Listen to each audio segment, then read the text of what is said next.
What if the safest street in your town was the one with no rules at all? Picture a quiet Dutch morning.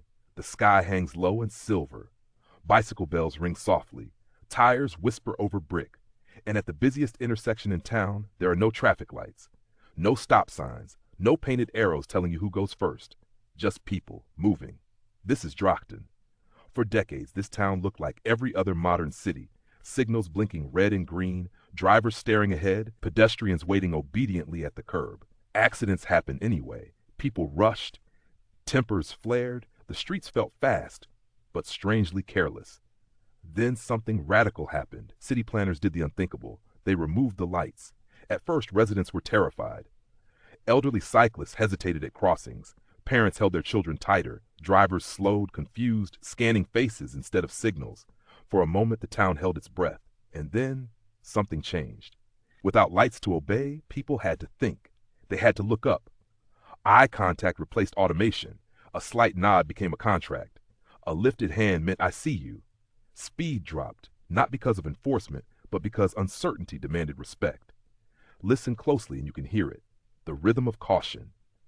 The soft click of gears as cyclists slow, the hum of engines easing back, the space between movements filling with awareness.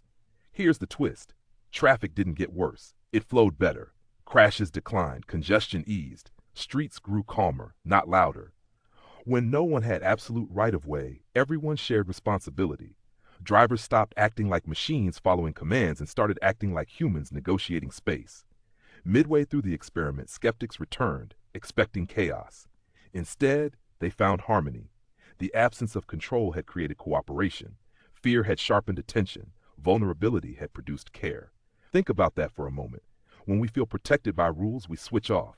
When we feel responsible, we wake up. In Drachten, a cyclist crossing an intersection isn't invisible behind a green light. They're a person, balancing, breathing, trusting. A driver doesn't blast forward on permission. They wait, read the moment, and choose. The streets became a conversation instead of a command. And maybe that's the deeper lesson hiding beneath the asphalt. Sometimes safety doesn't come from more signals, more systems, more noise. Sometimes it comes from silence, from removing the crutches and asking people to truly see one another. In a world obsessed with control, this town chose trust, and in doing so, it discovered something rare. Slower streets, safer journeys, and a reminder that human awareness can outperform any blinking light. If this story made you see everyday streets a little differently, take a moment to like, share, and subscribe. And tell me in the comments, would you trust a road with no traffic lights at all?